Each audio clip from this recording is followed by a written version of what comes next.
नमस्ते दोस्तों, भक्तिराम ज्ञान चैनल में आप सभी का स्वागत है। दोस्तों, ऐसे ही वीडियो देखने के लिए हमारे चैनल को सब्सक्राइब कर दीजिए और कमेंट बॉक्स में जय श्री कृष्ण लिख दीजिएगा। बेल आइकन को प्रेस कर दीजिए। तो चलिए दोस्तों, अब बढ़ते हैं कथा की ओर। रामायण के सुंदर कांड में हनुमान जी के साहस और देवाधीन कर्म का वर्णन किया गया है। हनुमान जी की भेंट राम जी से उनके वनवास के समय तब हुई जब राम जी अपने भ्राता लक्ष्मण के साथ अपनी पत्नी सीता की खोज कर रहे थे। सीता माता को लंकापति रावण छल से हरण करके ले गया था। सीता जी को खोजते हुए दोनों भ्राता ऋषिमुख पर्वत के समीप पहुंच गए, जहां सुग्रीव अपने अनुयायियों के साथ अपने ज्येष्ठ भ्राता बाली से छिपकर रहते थे। वानर राज बाली ने अपने छोटे भ्राता सुग्रीव को एक गंभीर मिथ्याबोध के चलते अपने साम्राज्य से बाहर निकाल दिया था और वो किसी भी तरह से सुग्रीव के तर्क को सुनने के लिए तैयार नहीं था। साथ ही बाली ने सुग्रीव की पत्नी को भी अपने पास बलपूर्वक रखा हुआ था। राम और लक्ष्मण को आता देख सुग्रीव ने हनुमान को उनका परिचय जानने के लिए भेजा। हनुमान एक ब्राह्मण के वेश में उनके समीप गए। हनुमान के मुख से प्रथम शब्द सुनते ही श्री राम ने लक्ष्मण से कहा कि कोई भी बिना वेद पुराण को जाने ऐसा नहीं बोल सकता जैसा इस ब्राह्मण ने बोला। राम जी को उस ब्राह्मण के मुख, नेत्र, माथा, भौं या अन्य किसी भी शारीरिक संरचना से कुछ भी मिथ्या प्रतीत नहीं हुआ। राम जी ने लक्ष्मण से कहा कि इस ब्राह्मण के मंत्रमुग्ध उच्चारण को सुन के तो शत्रु भी अस्त्र त्याग देगा। उन्होंने ब्राह्मण की ओर प्रसन्नता करते हुए कहा कि वो नरेश, राजा, निःसंकोच ही सफल होगा जिसके पास ऐसा गुप्तचर होगा। श्री राम के मुख से इन सब बातों को सुनकर हनुमान जी ने अपना वास्तविक रूप धारण किया और श्री राम के चरणों में नतमस्तक हो गए। श्री राम ने उन्हें उठाकर अपने हृदय से लगा लिया। उसी दिन एक भक्त और भगवान का हनुमान और प्रभु राम के रूप में अटूट और अनश्वर मिलन हुआ।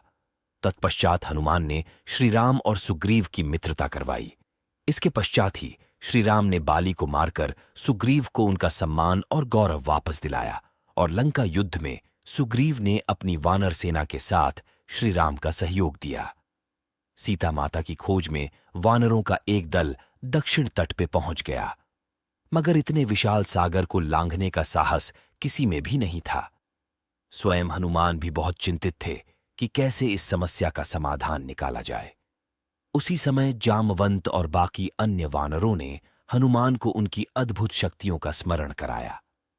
अपनी शक्तियों का स्मरण होते ही हनुमान ने अपना रूप विस्तार किया और पवन वेग से सागर को उड़ के पार करने लगे।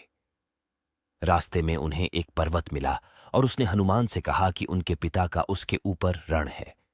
साथ ही उस पर्वत ने हनुमान से थोड़ा विश्राम करने का भी आग्रह किया, मगर हनुमान ने किंचित मात्र भी समय व्यर्थ न करते हुए पर्वतराज को धन्यवाद किया और आगे बढ़ चले।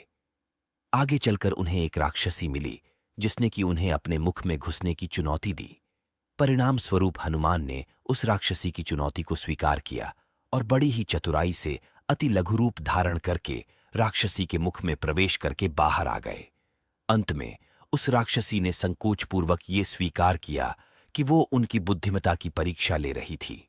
आखिरकार हनुमान सागर पार करके लंका पहुंचे और लंका की शोभा और सुंदरता को देखकर आश्चर्यचकित रह गए और उनके मन में इस बात का दुख भी हुआ कि यदि रावण नहीं माना तो इतनी सुंदर लंका का सर्वनाश हो जाएगा।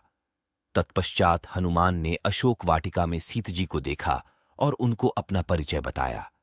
साथ ही उन्होंने माता सीता को सांत्वना दी और साथ ही वापस प्रभु श्री राम के पास साथ चलने का आग्रह भी किया, मगर माता सीता ने यह कहकर अस्वीकार कर दिया कि ऐसा होने पर श्री राम के पुरुषार्थ को ठेस पहुंचेगी। हनुमान ने माता सीता को प्रभु श्री राम के संदेश का ऐसे वर्णन किया जैसे कोई महान ज्ञानी लोगों को ईश्वर की महानता के बारे में बताता है। माता सीता से मिलने के पश्चात हनुमान प्रतिशोध लेने के लिए लंका को तहस नहस करने लगे। उनको बंदी बनाने के लिए रावण पुत्र मेघनाद इंद्रजीत ने ब्रह्मास्त्र का प्रयोग किया। ब्रह्मा जी का सम्मान करते हुए हनुमान ने स्वयं को ब्रह्मास्त्र के बंधन में बंधने दिया। साथ ही उन्होंने विचार किया कि इस अवसर का लाभ उठाकर वो लंका के विख्यात रावण से मिल भी लेंगे और उसकी शक्ति का अनुमान भी लगा लेंगे।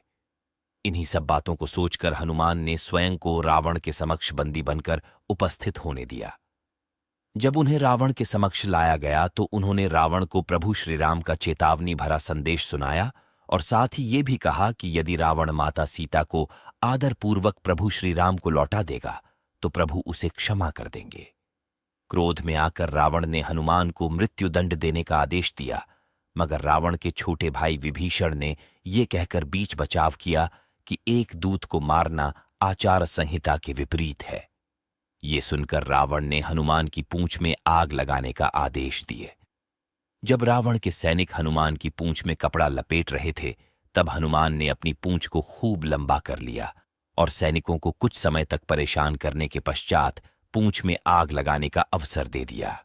पूंछ में आग लगते ही हनुमान ने बंधन मुक्त होके लंका को जलाना शुरू कर दिया और अंत में पूंछ में लगी आग को समुद्र में बुझाकर वापस प्रभु श्री राम के पास आ गए। लंका युद्ध में जब लक्ष्मण मूर्छित हो गए थे, तब हनुमान जी को ही द्रोणागिरी पर्वत पर से संजीवनी बूटी लाने भेजा गया, मगर वो बूटी को भली भांति पहचान नहीं पाए और पुनः अपने पराक्रम का परिचय देते हुए वो पूरा द्रोणागिरी पर्वत ही रणभूमि में उठा लाए और परिणाम स्वरूप लक्ष्मण के प्राण की रक्षा की।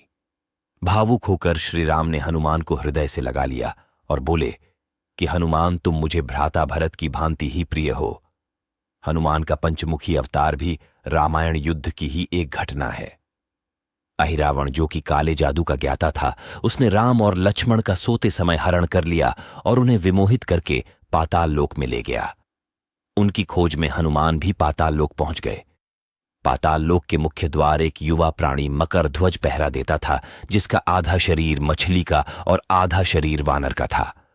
मकरध्वज के जन्म की कथा भी बहुत रोचक है। यद्यपि हनुमान ब्रह्मचारी थे, मगर मकरध्वज उनका ही पुत्र था। लंका दहन के पश्चात जब हनुमान पूंछ में लगी आग को बुझाने समुद्र में गए तो उनके पसीने की बूंद समुद्र में गिर गई। उस बूंद को एक मछली ने पी लिया और वो गर्भवती हो गई। इस बात का पता तब चला जब उस मछली को अहिरावण की रसोई में लाया गया। मछली के पेट में से जीवित बचे उस विचित्र प्राणी को निकाला गया। अहिरावण ने उसे पालकर बड़ा किया और उसे पातालपुरी के द्वार का रक्षक बना दिया। हनुमान इन सभी बातों से अनिभिज्य थे। यद्यपि मकरध्वज को पता था कि हनुमान उसके पिता हैं, मगर वो उन्हें पहचान नहीं पाया, क्योंकि उसने पहले कभी उन्हें देखा नहीं था। जब हनुमान ने अपना परिचय दिया तो वो जान गया कि ये मेरे पिता हैं, मगर फिर भी उसने हनुमान के साथ युद्ध करने का निश्चय किया, क्योंकि पातालपुरी के द्वार की रक्षा करना उसका प्रथम कर्तव्य था। हनुमान ने बड़ी आसानी से उसे अपने अधीन कर लिया और पातालपुरी के मुख्य द्वार पर बांध दिया। पातालपुरी में प्रवेश करने के पश्चात हनुमान ने पता लगा लिया कि अहिरावण का वध करने के लिए उन्हें 5 दीपकों को एक साथ बुझाना पड़ेगा। अतः उन्होंने पंचमुखी अवतार श्री वराह, श्री नरसिम्हा, श्री गरुण, श्री हयग्रीव और स्वयं धारण किया और एक साथ में 5 दीपकों को बुझाकर अहिरावण का अंत किया। अहिरावण का वध होने के पश्चात हनुमान ने प्रभु श्री राम के आदेशानुसार मकरध्वज को पातालपुरी का नरेश बना दिया। युद्ध समाप्त होने के साथ ही श्री राम का 14 वर्ष का वनवास भी समाप्त हो चला था। तभी श्री राम को स्मरण हुआ कि यदि वो वनवास समाप्त होने के साथ ही अयोध्या नहीं पहुंचे तो भरत अपने प्राण त्याग देंगे। साथ ही उनको इस बात का भी आभास हुआ कि उन्हें वहां वापस जाने में अंतिम दिन से थोड़ा विलंब हो जाएगा। इस बात को सोचकर श्री राम चिंतित थे, मगर हनुमान ने अयोध्या जाकर श्री राम के आने की जानकारी दी और भरत के प्राण बचाकर श्री राम को चिंता मुक्त किए। अयोध्या में राज्याभिषेक होने के बाद प्रभु श्री राम ने उन सभी को सम्मानित करने का निर्णय लिया जिन्होंने लंका युद्ध में रावण को पराजित करने में उनकी सहायता की थी। उनकी सभा में एक भव्य समारोह का आयोजन किया गया, जिसमें पूरी वानर सेना को उपहार देकर सम्मानित किया गया। हनुमान को भी उपहार लेने के लिए बुलाया गया। हनुमान मंच पर गए, मगर उन्हें उपहार की कोई जिज्ञासा नहीं थी।